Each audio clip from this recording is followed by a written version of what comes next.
Man, what a game between the 1 seed Michigan and the 4 seed Alabama that went to overtime 27-20. And Michigan had to rally in the second half. They were down 17-13. Michigan missed a field goal. The Michigan defense came up with a stop and just forced a field goal, and Alabama made it. But with 1 minute 34 seconds left in the game, on an 8-play, 75-yard drive,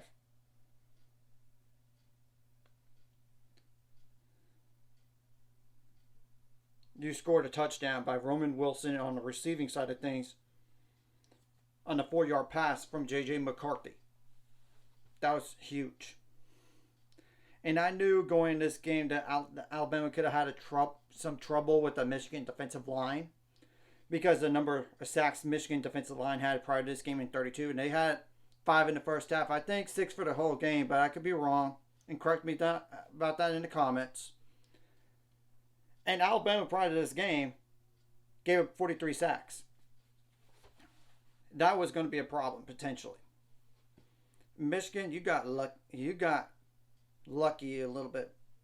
First of all, you allowed 7 points out of turnovers and you still won this game in overtime.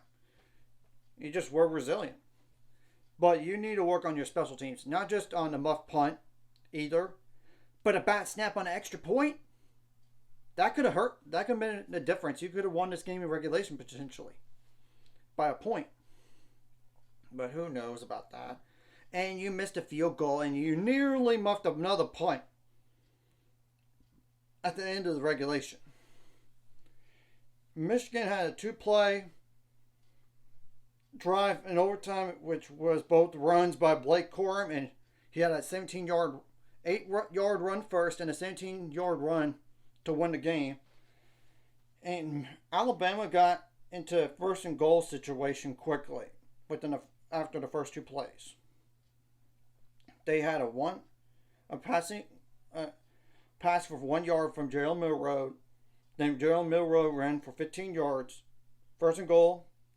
They had no gain on that play, but the following play they lost 5 yards. So 3rd and goal at the 14-yard line.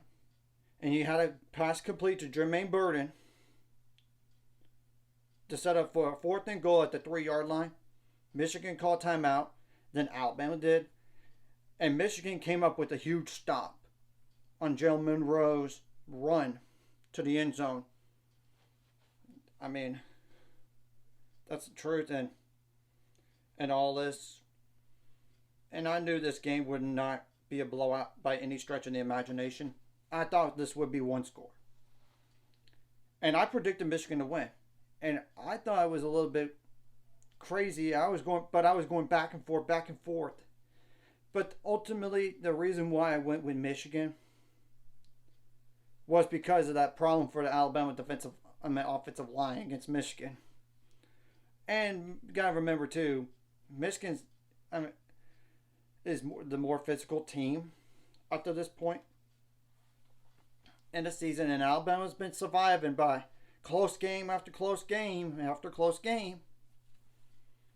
I mean, they needed a 4th and goal at the 31-yard line to be a touchdown to even be in this position of making a college football playoff. It's not mentioning any other games in there. They beat Georgia. And this also means that SEC won't have a champion in football for the first time since 2018 when Clemson won it. Eventually, we all knew that was going to happen. That run for the SEC in football and championships was going to end. And Alabama, you finished the season 12-2. Man, that's a tough way to lose. It's one thing to lose in a blowout. It's another to lose in a close game. And Michigan's now 14-0.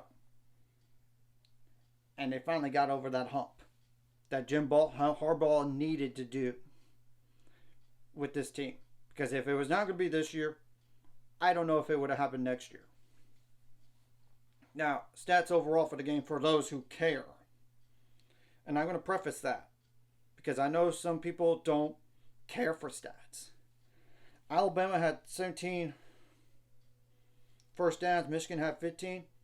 Third down efficiency, 3 for 13 for Alabama, 2 for 11 for Michigan. Fourth down, 0 for 1 for Alabama. Obviously, that was at the very end. 2 for 2 for Michigan. Alabama had 288 yards in this game.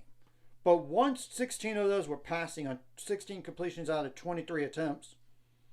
While Michigan had 351 yards with 221 passing yards on 16 completions out of 27 attempts. The rushing yards, Alabama had 172 yards rushing, which is impressive against a stout run defense by Michigan. So they beat them there a little bit. And Michigan only had 130 on the ground, but they didn't need that to win the whole game some. And this was not really a penalized football game.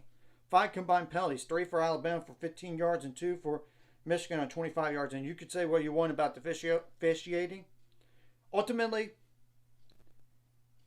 it's up to the players to make plays to win games. And you got to find a way to win. And you got to leave no doubt. Both these teams have fumbles. But here's the difference. Alabama had 7 points on turnovers. Michigan didn't. Time possession, Alabama won that 32 minutes 19 seconds to 27 minutes 41 seconds. So, Michigan, you're going to Houston. We will see who you will play. It's either going to be Texas or Washington. Anyways, if you like this content, hit the like and subscribe button. See you guys later on the road to 600 subscribers. Of course, ultimate goal is 1,000 more, so make money out of this. Of course, liking the video, commenting the video really helps the YouTube algorithm. So more people can see it. Sharing the video does help as well, so more people can watch. And if you're watching and not subscribed, hit the subscribe button. It's free. Hit the notification bell as well. And I will recap the other college football playoff game tomorrow, since it's going to be so late tonight to do it. Just an FYI.